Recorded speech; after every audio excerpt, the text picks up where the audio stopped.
కానీ రేవంత్ రెడ్డి ఇప్పటికైనా నువ్వు మాట్లాడే ప్రతి మాట 4 కోట్ల తెలంగాణ ప్రజలది కాబట్టి తెలంగాణ గౌరవం తగ్గించకుండా కేవలం నీ తుచ్చమైన డబ్బాశ కొరకు పదవి నిలుపుకోవడం కొరకు తెలంగాణ హక్కుల్ని అమ్ముకునే పని చెయ్యకు. భాష కూడా నేర్చుకో, కనీసం విజ్ఞతను ప్రదర్శించమని చెప్తా ఉన్నాం.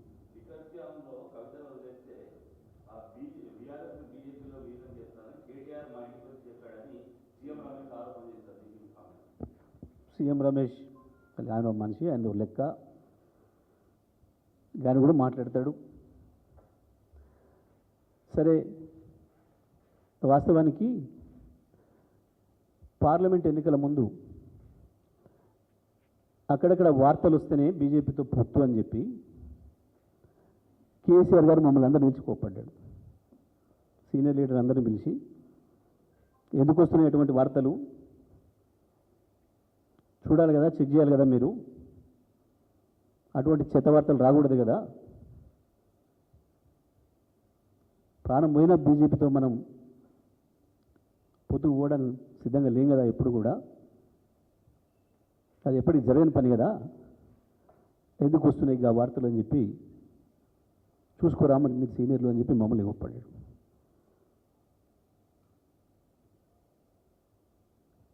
కేటీఆర్ గారిని, హరీష్ గారిని, నన్ను, ప్రశాంత్, ఇంకా 3 లీడర్లను పిలిచి బీజేపీతో గత దూరంగా ఉంది బీఆర్ఎస్ పార్టీ. ఎప్పుడు కూడా అది తెలంగాణకు పనికొచ్చే పార్టీ కాదు, బీఆర్ఎస్ రాజకీయాలకు, టీఆర్ఎస్ రాజకీయాలకి కుదిరే పార్టీ కాదు అనేది మొదటి నుంచి మేము చెప్తున్న భావన. మేము అట్లాగే ఉన్నాం.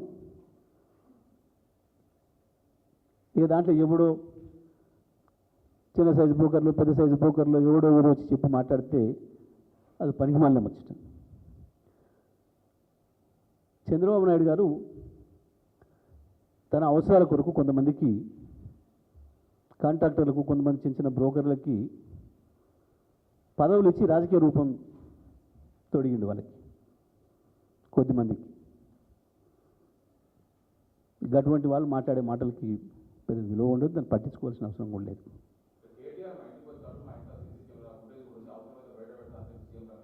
దానికి ఫుటేజ్ పెద్ద బయట పెట్టే ముందు ఫుటేజ్ సీఎం రమేష్ ఇంటికి నేను కూడా పోయినా, మిత్రుడు రమ్మంటే ఏముంది దానికి, ఇది సహజమైన విషయం.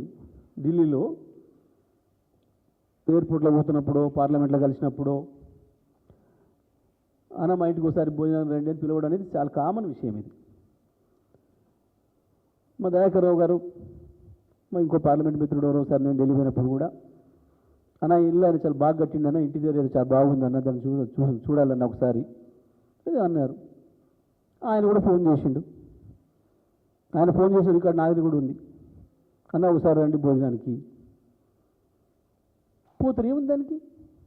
ఆడొక నాట్ ఓన్లీ కేటీఆర్, నేను కూడా కాదు, కమ్యూనిస్టులు బీజేపీ అనుకున్న వాళ్ళు కూడా, కాంగ్రెస్ బీజేపీ అనుకున్న వాళ్ళకి కూడా, భారతదేశంలో ఉన్న అన్ని పార్టీలకు సంబంధించిన ఎంపీలు, ఇక్కడి నుంచి వెళ్తున్న రాజకీయ నాయకులు, సీనియర్లు అయిన వాళ్ళు సహజంగానే పిలుచుకుంటారు, ఒకరింటికి కూడా భోజనం పోతారు.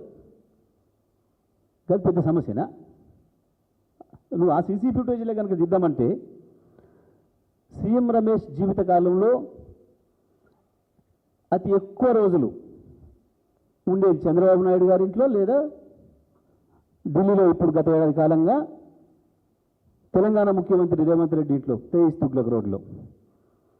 తీద్దామా సీసీ ఫుటేజ్ తీద్దాం పట్టు. 23 తుగ్లక్, 23 తుగ్లక్ రోడ్, 23 బంగ్లా తుగ్లక్ రోడ్లో ఇప్పుడు తెలంగాణ ముఖ్యమంత్రి అఫీషియల్ రెసిడెన్స్, దాని సీసీ ఫుటేజీలు తీద్దాం. సీఎం రమేష్ నువ్వు ఎన్ని రోజులు దాంట్లో ఉన్నావో, నువ్వు నీ తమ్ముడు, తీద్దామా? సీఎం రమేష్ గంత పెద్దోడు కాదు, మాకు తెలుసు.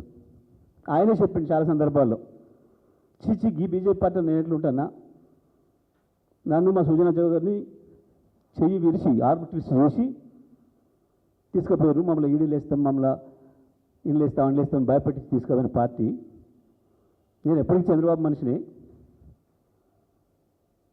మా అభిమాన నాయకుడు చంద్రబాబు తప్ప ఇది కాదు, ఇది లేదు పేర్కొంటున్నా కానీ అందులో భౌతికంగా అందులో ఉన్నాడు. ఆత్మ చంద్రబాబు దగ్గర ఉంటుంది, చంద్రబాబు శిష్యుడు రేవంత్ కాబట్టి ఇటు కూడా సగం ఆత్మను ఇచ్చిండు.